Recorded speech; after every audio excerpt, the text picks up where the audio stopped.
Le directeur de la province éducationnelle Lualaba 1 a réuni vendredi 24 janvier les promoteurs des écoles privées de Kolwezi dans un dialogue entre partenaires. Bonaventure Mukubukamba a, au cours de ce tête-à-tête, rappelé aux promoteurs des écoles les récentes instructions officielles de la ministre d'État et ministre de l'Éducation et de Nouvelle Citoyenneté. Chez nous, à l'Éducation nationale et Nouvelle Citoyenneté, nous disons que l'école est un bien de la communauté qui mérite d'être bien gérée. Et l'école, pour qu'elle soit bien gérée, pour l'intérêt bien sûr de l'élève, elle doit être co-gérée.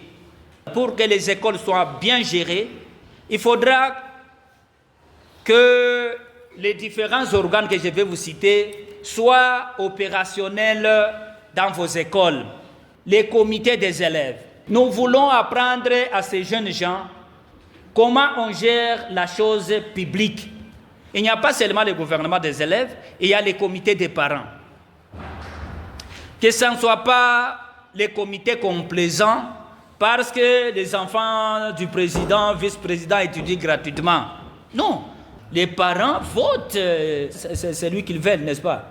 Pas vous-même, vous choisissez, non, c'est celui-ci, celui-là, non. Prenant la parole, l'inspecteur principal provincial Lualaba 1, Jean-Marie Guéret, est revenu sur les dispositions de la loi 4 de l'enseignement national sur la problématique de la création d'une école et la procédure à suivre pour l'obtention d'un arrêté d'agrément.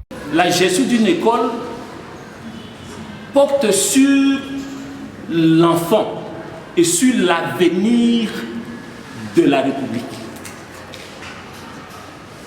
Si on n'est pas outillé, en tout cas, on risque de confondre l'école au magasin, on risque de confondre l'école à l'hôtel et j'en passe. Il faudrait donner deux catégories de promoteurs. Il y a des promoteurs de catégorie personne morale. Il y a la catégorie de promoteurs de personnes physiques. Par garantie juridique et civique,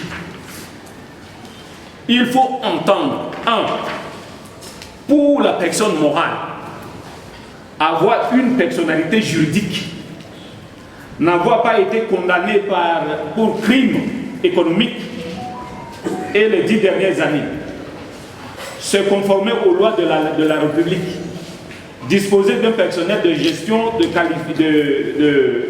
gestion qualifié ayant une expérience d'au moins 5 ans dans le domaine de l'éducation.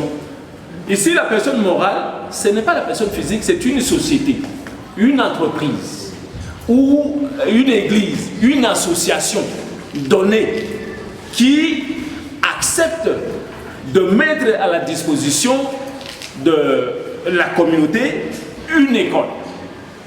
Cette personne-là est appelée personne morale. Il n'est pas l'unique. Bon, c'est une association. Ils ont accepté, l'association a accepté de créer une école. Mais pour que l'association crée cette école-là, c'est pour que l'église ou la communauté X crée l'école, il doit réunir ces conditions que je venais de vous lire. Notons qu'au cours de cette même séance de travail tenue dans la salle polyvalente du groupe scolaire Ewabora, le logiciel IQ School a été présenté par le professeur Yatumbi, suivi immédiatement de la séance de vulgarisation de la note circulaire de la gouverneure de province.